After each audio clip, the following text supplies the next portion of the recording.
I never believed places could hold memories until the day mine began to haunt me. Not with ghosts, but with the living. Before everything went wrong, before the knocks on the glass and the sleepless nights, I was just a grieving man trying to stay afloat. Last year, within 40 days of each other, I lost two people I loved more than anything. My fiancée, Lena, and my dad. Lena died from a sudden heart condition. One night she was laughing on the couch, the next she was gone. My dad passed a month later after a long fight with lung disease. I buried my favorite person and my childhood hero in the same season. Grief didn't hit me like waves, it hit like cement. Work, sleep, shower, pretend, repeat.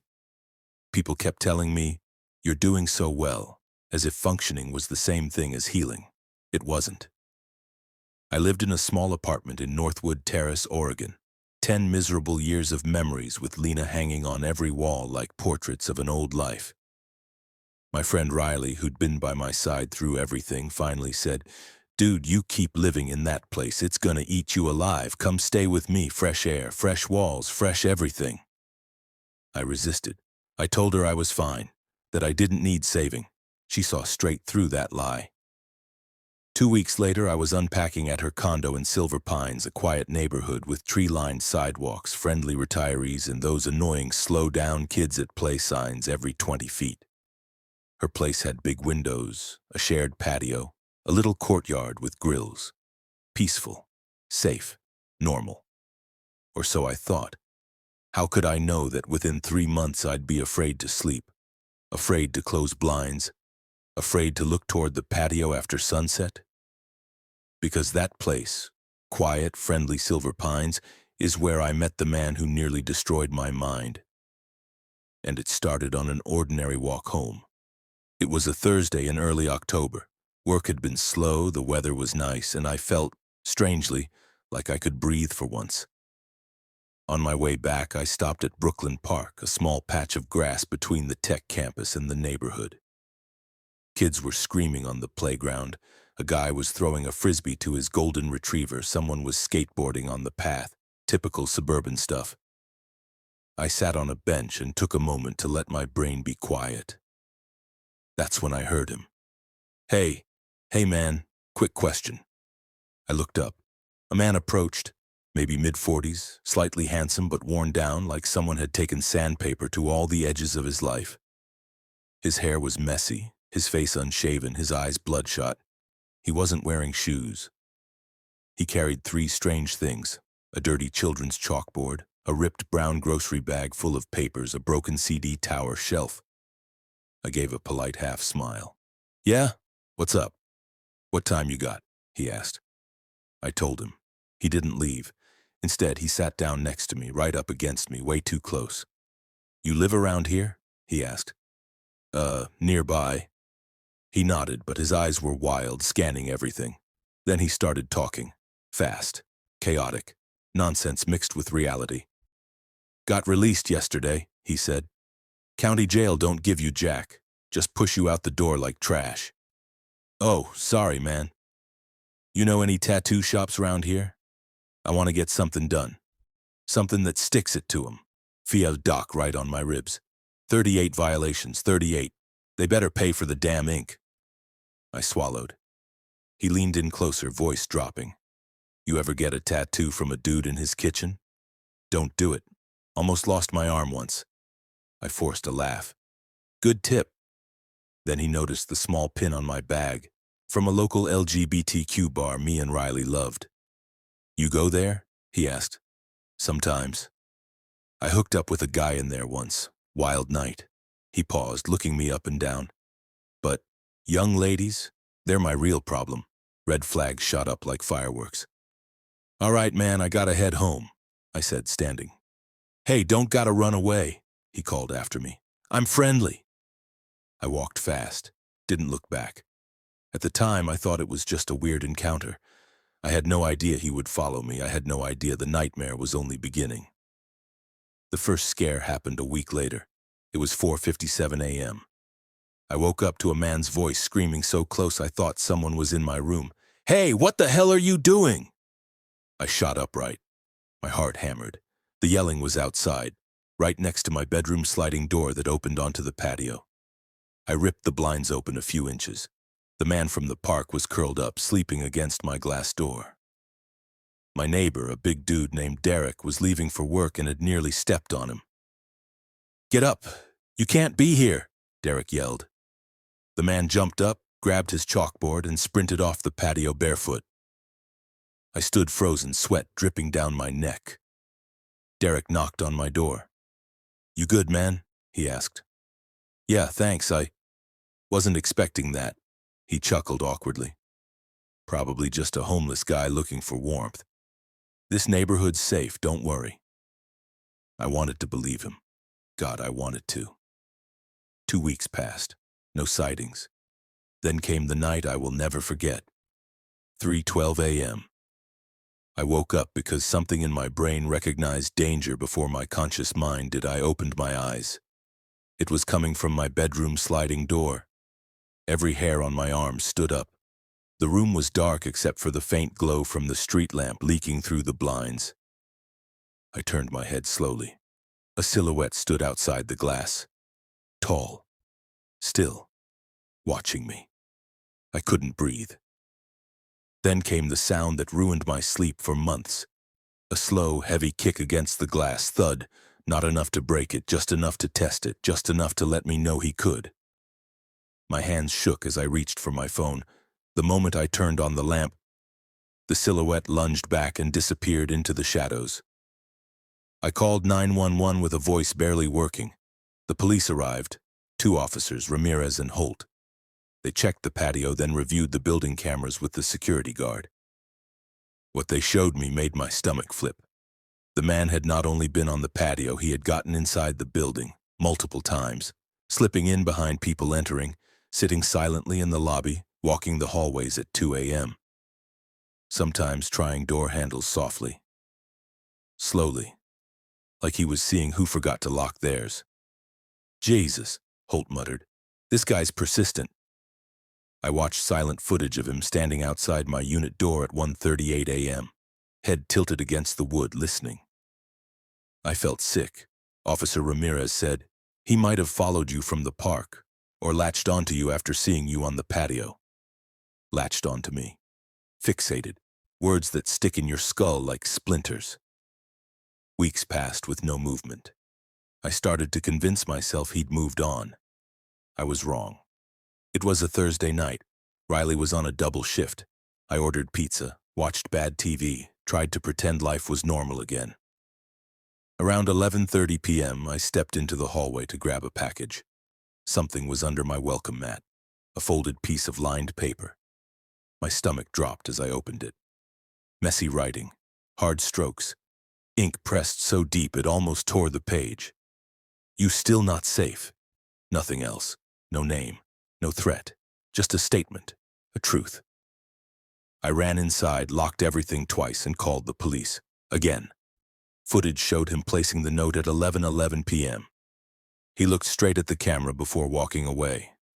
Only this time he smiled. 2 weeks later it happened. The last time I saw him. I got off the bus after work and walked through Brooklyn Park. A shortcut I'd taken 100 times. It was early evening, cold. The kind of cold where you can see your breath. I was halfway down the path when I saw movement near the trees, a shape. A man. He stepped into the open, barefoot, holding that same chalkboard. My chest tightened. "Hey!" he yelled, grinning way too wide. "I've been looking for you." I froze. He walked closer, dragging the CD shelf behind him like a dead limb. "You think you could hide in that little condo? Nah. I see everything. Glass don't stop me." "Please," I said, voice cracking. "Just leave me alone." "Ain't no reason to be scared, man," he laughed. "I just want to talk." He raised the chalkboard. On it, written in harsh white chalk, "Let me in, my vision blurred." I stepped back. Then I ran. I sprinted so fast I nearly tripped, hearing him yell behind me, "Come back, hey, come back here!" I didn't stop until I reached a crowded street. I ducked into a grocery store, shaking so badly a cashier had to sit with me while I called the police. When they searched the park, he was gone. Again. Vanished. like a nightmare that slips out of your fingers when you wake up. In the weeks that followed, the police increased patrols. Neighbors stayed alert. The building installed new locks and better cameras. But they never found him. No one knew his name. No one claimed him. No one saw him again. Maybe he left town. Maybe he was arrested somewhere else. Maybe something worse happened. I don't know. I just know that for months, every time a branch tapped the window, I jolted awake. Every time footsteps echoed in the hallway, my heart sprinted. Every time I saw someone barefoot, even from a distance, my breath caught. Fear has a memory, and mine remembers him, standing on the patio, standing in the hallway, standing in the park with a chalkboard that said, "Let me in." To this day, sometimes at night when the wind pushes against the glass, I swear I hear it, like he's reminding me, glass was never going to stop him. In the summer of 2015, I worked at a university in a small southern town. I lived a few miles away from campus in a 2-bedroom house with a roommate, and my schedule was pretty rigid. Same routine every day. I went to class in the morning, worked in the afternoon, and got home around 9 p.m. One Thursday night, I arrived home at the usual time and noticed an old pickup truck idling at the yield sign across the street from my house. I didn't know the make or model, but it was beat up, peeling paint, rust, dents. It looked really out of place in our neighborhood. Most people there drove nice modern cars, so this thing stood out like a sore thumb. The streets were deserted. It clearly wasn't waiting for other cars to pass. I thought maybe the driver was just texting or something, but since my roommate wasn't home yet, I didn't want to leave the safety of my own vehicle. I'm a petite woman who doesn't carry pepper spray anymore, so I try to be aware of my surroundings. I pulled into my driveway and just sat there staring at the truck and waiting for it to leave. Eventually it did. It pulled away slowly and made its way out of the neighborhood toward the main road. When it was out of sight, I went inside, locked the door behind me, and made myself some dinner. By 11 p.m., my roommate still hadn't come home, and I was folding laundry and listening to podcasts in my bedroom. I'd forgotten all about the truck. Suddenly, the lights went out. That spooked me because normally our power didn't shut off unless there was bad weather. That night was clear as a bell. So I immediately called my roommate and asked where he was. He told me he was already on his way home and would be there in about 5 minutes. Relieved, I just told him to step on it and hung up. No reason to freak out about a power outage, right? He'd be there soon enough, and then we could figure it out together. I walked into the living room to wait for him. Our front door had a little diamond-shaped window in it, which I always hated. I stood on my tiptoes and looked out to see if our neighbor's power was out as well. I was surprised to see that it wasn't. Even the street light near our front yard was still on. Weird. Had I somehow blown a fuse? Just as I considered making a trip to the basement to reset the breakers, I received a text message from my mom. I don't remember what it was about, but it only took me a few seconds to answer it. After I did, I looked out the window again. To my utter shock and surprise, there was a man standing under the streetlight. He hadn't been there before, and I instantly got a bad feeling. He was middle-aged and about 6 feet tall, with a pot belly and little round glasses, unkempt hair, old sneakers. His white t-shirt and blue jeans were filthy. He looked like he'd been working on a car or something. Mechanic dirty, you know, and he had this awful smug expression on his face. I had never seen him before. Still in shock at actually seeing someone out there, I didn't move. Luckily, he couldn't see me because the inside of my house was pitch dark. But to my absolute horror, he was headed straight for me. Not walking quickly or with purpose, just kind of casually shuffling toward the house. If someone else were to pass by, they probably wouldn't realize what he was up to. He even glanced around a few times as if making sure nobody else was watching. Inch by inch, he made his way into the yard. This guy was coming to get me. I was sure of it. I started to shake. I think it's worth mentioning that my dog is very people-oriented and usually goes bananas when he hears someone outside. This time he was silent. He had no idea there was a man approaching, even though I was staring at him through the window. When the man was about halfway to the porch, my roommate's car finally rounded the bend and turned onto our street. As soon as those headlights lit him up, the man turned to look and recognized the approaching vehicle. My roommate and I both saw his face. He recognized that car. In his haste to get away, he nearly stepped in front of it and got run over. My roommate swerved into the driveway, scrambled out, and charged into the house. He didn't even speak to me. He just grabbed the axe out of our utility closet and went back outside to confront the man. But the man was gone. We called the police and the power company, and they both sent someone to check things out. The police didn't find anything. The repairman reset the box on the pole near our house. Apparently, the switch had flipped, which is why our house, and only our house, was without electricity. I asked the repairman if there was any way that a person could have been responsible for that, but he didn't give me a straight answer. The following day, we went on a camping trip that lasted all weekend. If the man came back, we never knew. And after that, I refused to be home alone. If my roommate wasn't around when I got off work, I killed time at a local bar until he got back. We both moved away soon after. I never saw the man or the truck again, but sometimes I wonder how long he had been watching our house and what might have happened if my roommate hadn't been on his way home that night.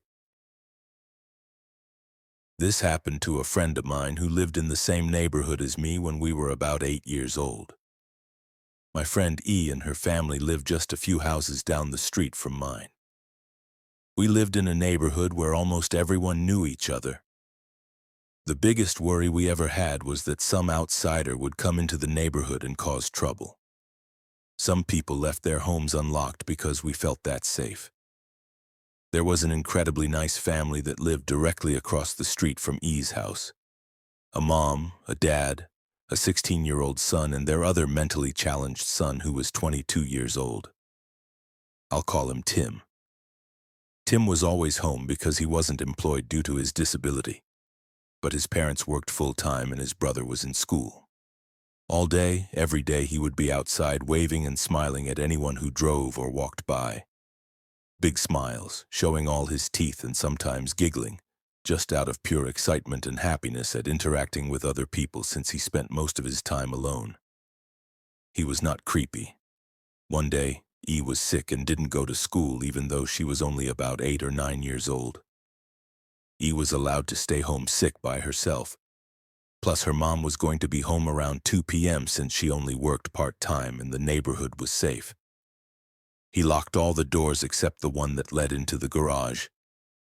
They used this as their front door because it was easier in those cookie-cutter homes to just open the garage, pull in, get out of the car, close the garage, and walk into their house through the unlocked door that led from the inside of the garage to the inside of their home. This is obviously not the safest way to protect your home from intruders, but we literally all did it. As if a flimsy garage door could keep anyone from getting in if they wanted.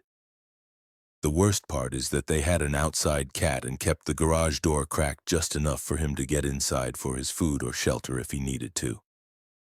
So he's asleep, feeling sick, and with a fever.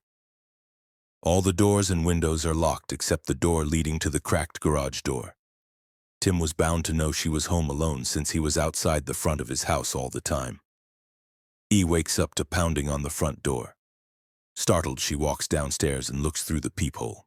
It's Tim. She cracks the door open, and he says something along the lines of how he notices everything and would guard her home since she's home alone. She said thanks, but there was no need and to have a good day. It was beautiful weather. He looked pissed. He got angry and said, "You think I can't do it because I'm dumb, but you watch and see 'cause me ain't dumb." She said sorry and that she didn't mean it like that, but she had to rest now. She dozed off and woke up to a noise downstairs in the kitchen, the room the door from the garage led into. She hadn't heard the garage door open, but she was sick, so she figured she was deep in sleep and just hadn't noticed. Completely disoriented from time, she looked over at the alarm clock. It was 10:20, way too early for her mom to be home. At that moment, she heard noises again downstairs. She didn't call out. She had been sleeping in her parents' bedroom and ran into their bathroom, slamming the door loudly. Then she remembered their bathroom door had no lock on it. The noise she made slamming the door alerted the intruder to where in the house she was, and big footsteps started coming upstairs. She moved quickly and quietly to her parents' closet, which was on the other side of the big room. She closed the doors and hid behind some clothes all the time, thinking about how someone would have gotten inside. She remembered that the garage door was cracked for the cat slightly, but not enough for a thin person to slip underneath. Tim walks into the bedroom. Tim is tall and thin. She can see him through the slatted closet doors. She sees he's holding a knife and did everything she could not to scream. He quickly went to the master bathroom where she was just moments before.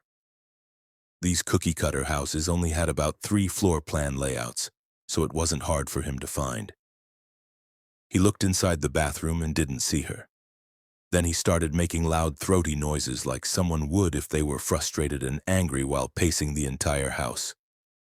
She stayed in the closet for hours even after she heard him exit through the front door. She stayed until her mom got home. She was crying hysterically and told her mom what happened. Had she not been so upset and had one of their kitchen knives not been left by the front door, her mom might have blamed it on being delirious from a high fever because nobody would expect Tim to do that. The police were called and an official report was filed. I'm not sure if he had any charges pressed against him because after she told me the story once, she refused to talk about it again. I overheard her parents a few times talking about the situation to my own parents, but never heard what the consequences were. E was so traumatized she went to therapy afterward for several years and still wouldn't talk to anyone about it because she didn't want to remember or relive the experience. We even moved into an apartment together years and years later for college purposes. She never talked about Tim. It was like he never existed and I never asked. I noticed she always locked the front door, which you should, of course, always lock the door that led to the patio, even though we were on the 7th level, and always locked her bedroom door, onto which she added an additional lock. And when she locked all of these doors and the windows, she always checked 3 times every single time. I often wonder if there was more to the story than what E told me. We were kids after all, and sometimes kids don't know how to explain things they don't understand. It is terrifying to think about what his intentions were and what might have happened if he had found E and something else happened. As horrifying as the experience must have been for her, it made a huge statement in the neighborhood for everyone to be more careful. I will always make sure everything is locked.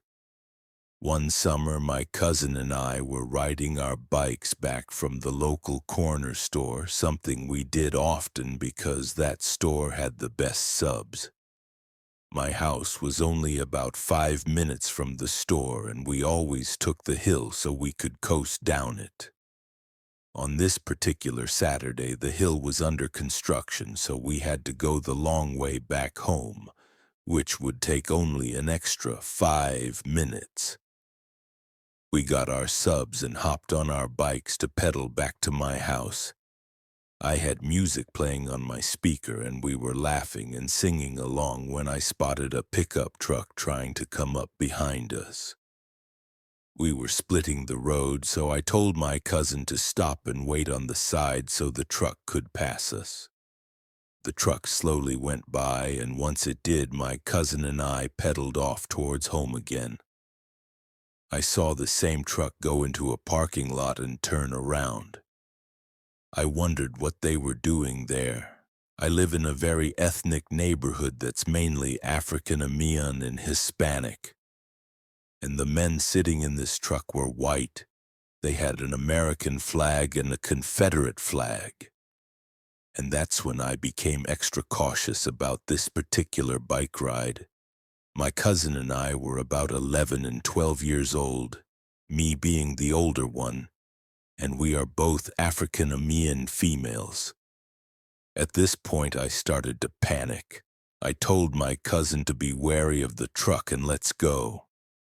As we pedaled off, the truck started its engine and pulled out onto the road. By this time, I believe they realized we were onto them, so they began driving faster. My bike was built for speed, but my cousin was on my mom's bike, and it wasn't the easiest thing to pedal. I told her that instead of trying to outrun them, we should outsmart them. We started to weave in and out of side streets, and so did the truck. By this time, they had started yelling out of the truck, "Hey, you stop! We just want to talk." I wasn't believing they wanted to have any conversation I was interested in. The driver stuck his head out and yelled, "Hey, n words, don't you hear this white man yelling? Stop, you need to listen." That's when I knew we had to get the hell out of there and fast.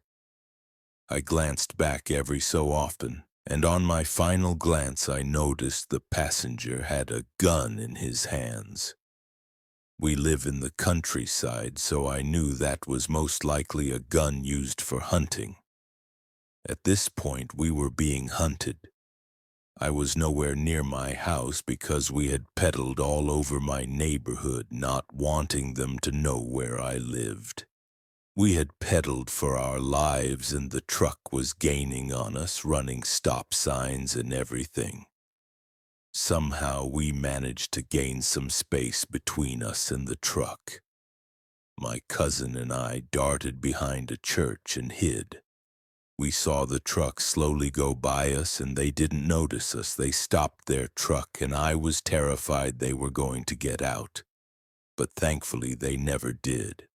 However, I did hear them say, "Damn, they are harder to catch than wild animals." To which the other guy responded, "They are wild animals." They laughed and made more comments about how if they caught us, they would make sure we knew they were superior. I was disgusted by their comments, and I wanted to say something, but I knew better. We waited another 15 minutes or so to make sure the truck was truly gone and not just waiting for us somewhere. My cousin looked like she was going to have an asthma attack at any second. So I knew I had to get her home. We finally managed to pedal home safely. A quick 5-minute ride home turned into a 35-minute ordeal.